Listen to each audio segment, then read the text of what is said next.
भक्ति का अर्थ बहुत सारे लोग हाथ जोड़े हुए आदमी देखने लगते हैं कि चंदन लगा कर आया है वही भक्ति है। भक्ति का अर्थ होता है सतोगुणी श्रद्धा। सतोगुणी श्रद्धा क्या करती है? एक संकल्प का निर्माण करती है। संकल्प क्या करते हैं? आपको कर्म की प्रेरणा देते हैं, और वो कर्म की प्रेरणा से क्या होता है? आप फलाकांक्षा छोड़ करके केवल सतत कर्मशील हो जाते हैं। कुर्वन्न एवेह कर्माणि, फिर कर्म में आनंद की अनुभूति आप करने लगते हैं। तो मैं वो चिंतन आपके सामने रखना चाह रहा हूँ कि सबसे पहले आप ये समझ लें कि मन की बात क्या है, कौन कर सकता है मन की बात, उसमें पात्रता क्या होना चाहिए, कैसे हम उस मन की बात को समझने का प्रयत्न करें। आप देखिए, दर्शन हमारी आंखों में, चूंकि तन जो है इंद्रियों के अधीन है, इंद्रिय मन के अधीन है, और मन बुद्धि के अधीन होता है। मन का नियंत्रण कर। गीता की बात कह रहा हूँ मैं आपसे। वो सब ग्रंथ जिसको पढ़ने के लिए आपको वो बार बार प्रेरित करते हैं, मन की बात करने वाले आपको बार बार कहते हैं कि आप सुनिए तो, आप समझिए तो। आपने किसी पूजा पाठ का एक, जहां किसी ने ऐसी बात कह दी कि जो कर नहीं सकते आपका मन नहीं कह रहा है, वहीं आपने उसकी तस्वीर टांगी और एक माला टांग दिया। महान महात्मा है आप तो, ताकि अनुसरण ही न करना पड़े। मन की बात आपके प्रत्येक अंतर्चित्त को एक चित्त से जोड़ती है, जोत से जोत जलाती है, आपको बताती है कि ये सब चीजें आप में ही हैं। दुर्लभम मानुषम देहि देहि नाम क्षणमंगरा। एक मनुष्य ही तो ये कर सकता है। मन की बात में आपने देखा कि एक अबला नारी ने कौन सा उत्थान का कार्य कर दिया, एक गरीब कैसे आगे बढ़ गया, एक जवान में कैसे जोश आ गया, एक ने कैसे समूह का गठन कर लिया। इन मन की बातों से आप प्रेरणा लेते हैं ना। कैसे एक व्यक्ति ने जो है अपने सामने उपस्थित समस्याओं के समाधान के लिए कौन सा उदाहरण प्रस्तुत किया, ये ही मन से उत्पन्न होता है। तो आप ध्यान रखिए, इंद्रियों का जो नियंत्रण करता है वो मन है। चूंकि मन विषयों के जगड़न में होता है तो वो उस रूप में नियंत्रित नहीं कर सकता। मैं आपको एक छोटा दृष्टांत बताऊं। एक राजा ने ये जानना चाहा कि मेरे यहाँ कौन है जो संयमी है। तो उस राजा ने उसकी परीक्षा के लिए कहा कि सुनो, जो मेरी इस बकरी को तृप्त कर देगा आहार से, उसे मैं सबसे श्रेष्ठ ज्ञानी और संयमी समझूंगा। अब क्या था, लोगों को ये लगा कि सुंदर अवसर, अच्छी बढ़िया हरी हरी घास काट कर कहीं कुछ जिसको वो खाती थी वो सब चीज़ों को लेकर लोग पहुंचे और वो बकरी को खिलाएं।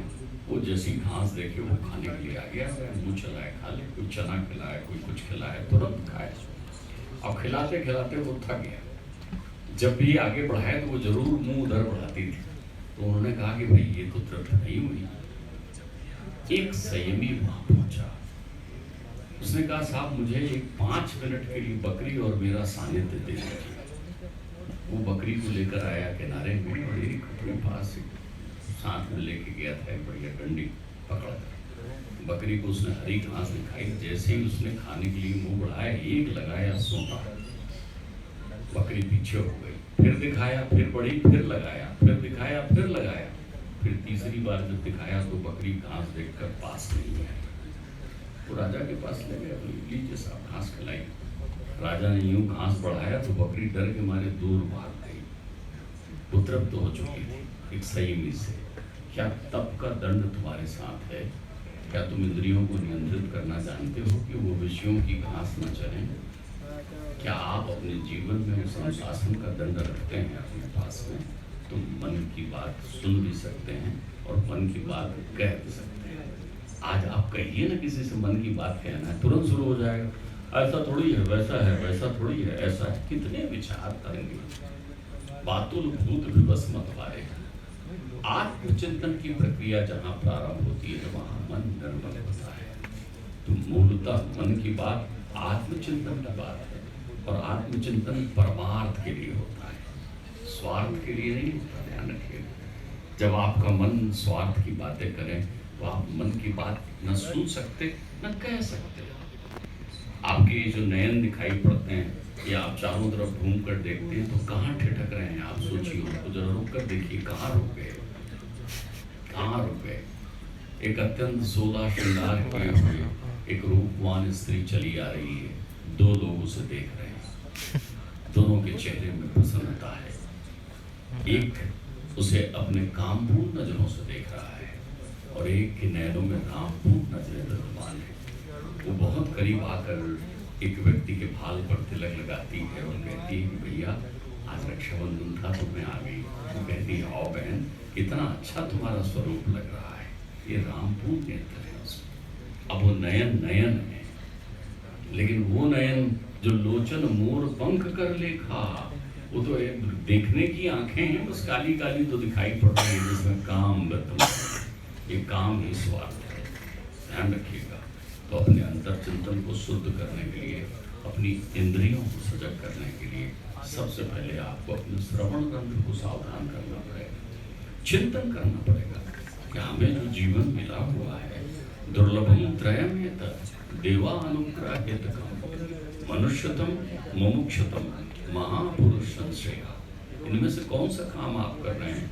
ये तीन आपको जीवन में इतनी परम उपलब्धि मिली हुई है, जिसे प्राप्त करने के लिए देवता भी तरसते हैं, देवता तरसते हैं उसे प्राप्त करने के लिए, जो आपके पास है, लेकिन आपको उसकी अनुभूति ही नहीं है। आप एक ऐसे हीरे को गले में बांधे हुए भीख मांग रहे हैं, जिसे आपने चमकदार पत्थर समझ रखा है, क्योंकि आप परखना नहीं जानते ना उसे, आप उसे परख नहीं पाए। मनुष्यतम, आपको लगता है दो हाथ पैर और आंखें आ जाने से आप मनुष्य कहला जाएंगे? नहीं, आप मनुष्य कहला सकते हैं, आप मनुष्य हैं, लेकिन मनुष्यता जब तक आप में विद्यमान नहीं हो जाएगी तब तक आप पूर्णता को प्राप्त नहीं करेंगे। मनुष्यतम, ये मन ही इंद्रियों को नियंत्रित करके मानव में मानवता का संचार करता है। मन की बात आपको समग्र मानवता एक अचूक औषधि है, जिसका सेवन आपको करना चाहिए, जिसका मनन आपको करना चाहिए। जब तक आप मनन करने की स्थिति में नहीं होंगे, मन की बात का वो आनंद तिरोहित हो जाएगा यदि आप उसे मनन नहीं कर सकते। आप में जिज्ञासा कितनी है, बस ज्यादातर लोग, अभी बात निकल जाए बेरोजगारी की तो न जाने कितने लोग हाथ उठा देते हैं, मैं बेरोजगार हूँ, मैं बेरोजगार हूँ। कमाल है, आप रोजगार का अर्थ नहीं जानते। रोजगार और नौकरी में बहुत बड़ा अंतर है। हमारे प्रधानमंत्री चाहते हैं कि आप रोजगारवान हो सबसे पहले। There are 3 kinds of the person, caretaker, undertaker and risk taker. यदि आप इनकी बातों को सुनेंगे और देखेंगे तो मुझे लगता है कि एपिसोड उनका जो 52 नंबर का आया है उसमें भी उन्होंने बात की है, कर्म प्रधानता पर जिन लोगों को सहकारिता आंदोलन से जोड़ने की बात की, तब भी उन्होंने यही बात की है, जहां आपका ध्यान नहीं गया है। रोजगार, केयर टेकर, अंडरटेकर और रिस्क टेकर। हम सब केयर टेकर बनना चाहते हैं। केयर टेकर कैसे?